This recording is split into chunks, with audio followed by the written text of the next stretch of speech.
Hello, and welcome to the continuation of our Solid Advice, Solid Solutions series. I'm Willem Hottink, head of our private wealth management business here at SunTrust. Today, we're going to discuss a topic that is of vital importance to every one of us. Are you financially ready for the future? With me today is Perry Chesney, Senior Vice President with SunTrust Private Wealth Management.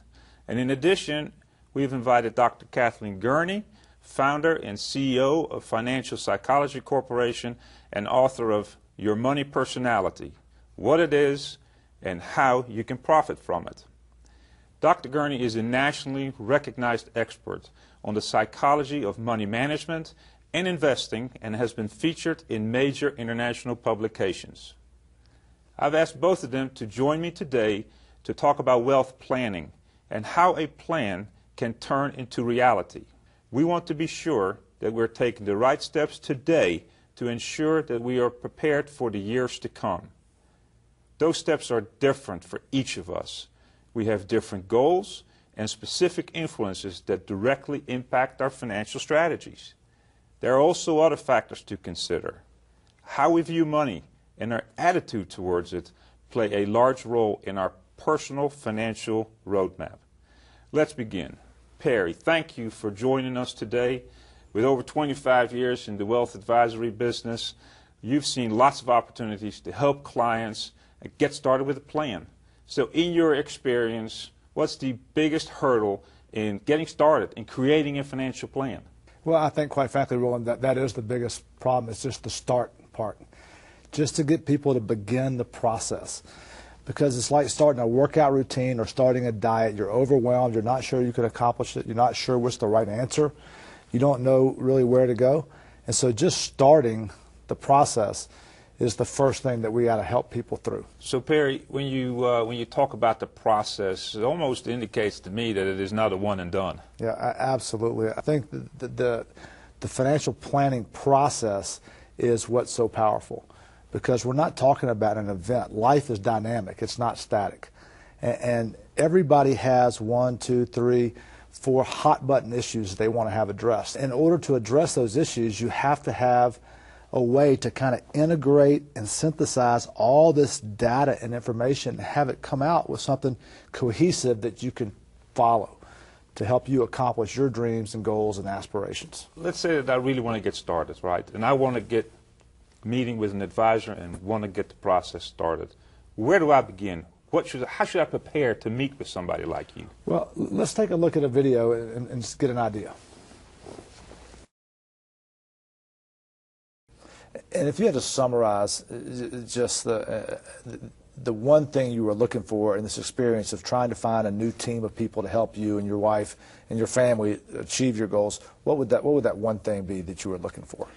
People that really listen to me and my wife, understand where we are in life, what our goals are, what our needs are going forward, and then working with us to develop a plan that makes good sense for us.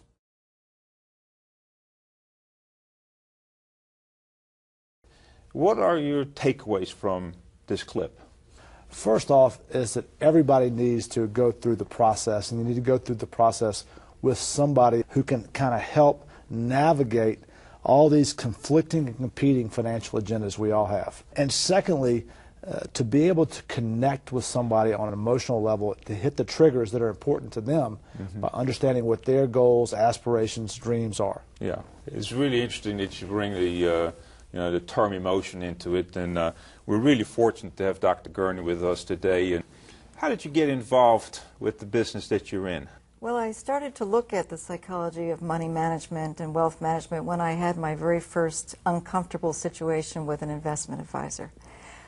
During the session with him, I felt more and more uncomfortable because I didn't have a context and a framework to really understand myself. So when he was asking me questions like, how much risk are you comfortable taking? I didn't really understand my risk tolerance. I didn't have that experience. He also asked me what my comfort level was in terms of various investments. And so what I found is that we really didn't have a conversation about me. we were launching into what investment products were we going to use for my particular goals. But in fact, I didn't even know how to articulate my financial goals. Right. I didn't know how to prioritize them. So that experience led me into really wanting to investigate what do we need to know about ourselves to make sound financial decisions. You mentioned the advisor. Talk a little about the role of the advisor. I think we can really be helped by working with an objective advisor because, as I said, what we all bring to our money management are some feelings. Mm-hmm. And if we can share these feelings with an advisor that we trust and have rapport with, that advisor can actually build safeguards into our planning so that we can counteract together some of perhaps my biases and my habits that could actually sabotage my financial goals. Yeah. In the interview that Perry and Kent had, the ones we just saw on the clip, what's your response? Any observations that you'd like to make? He really wanted financial planning to be client-oriented. Mm-hmm. Up until that point, it had been product-driven. No one had taken the time to really get to know him. Rapport was never established. That's a big point. Trust wasn't engendered. Mm-hmm. So he really knew quite a bit about himself, but he was not able to share that because that process just wasn't there for him. So I thought that was there. And then also for me, the emotional trigger was wanting his loved ones to feel confident that their financial future was going to be safe. In your book, you talk about money personality traits. What are they, and how do they affect our attitudes and actions towards money?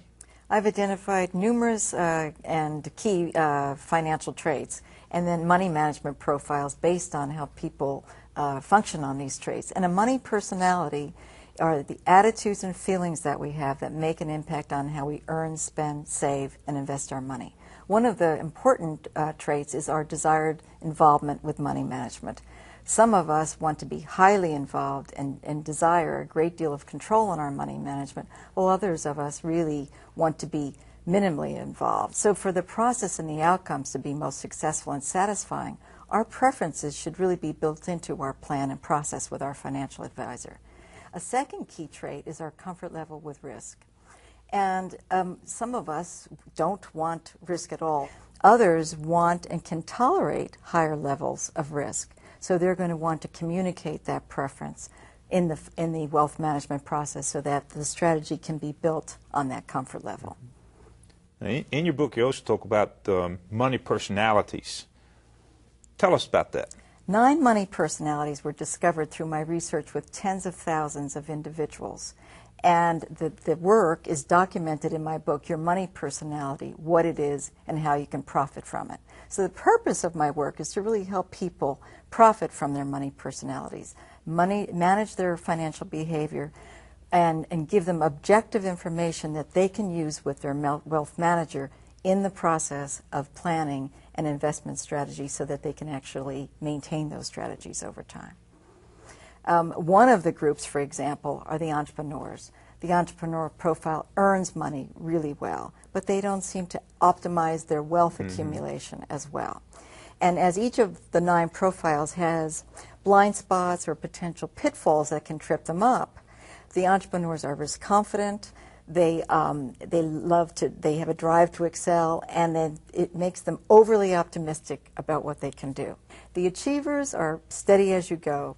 They earn and they accumulate wealth well.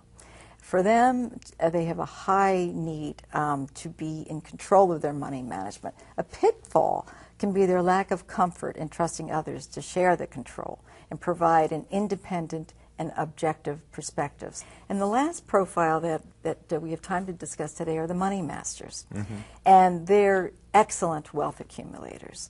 For them to be satisfied with their money, it really must serve their most important needs and desires. So an important focus for them in life planning and financial planning comes in when they have to prioritize the objectives with their independent advisor so that the advisor knows what's most important to them and then can plan so that their wealth is satisfying those objectives.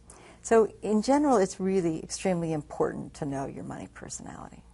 Through this conversation, I hope we've demonstrated the importance of being ready for your financial future and provided you with insight on how we look at money and how it influences our decisions. Quite simply, everyone should engage in the financial planning process. Working with a financial advisor enables you to turn your goals into reality and helps you prepare for your financial future.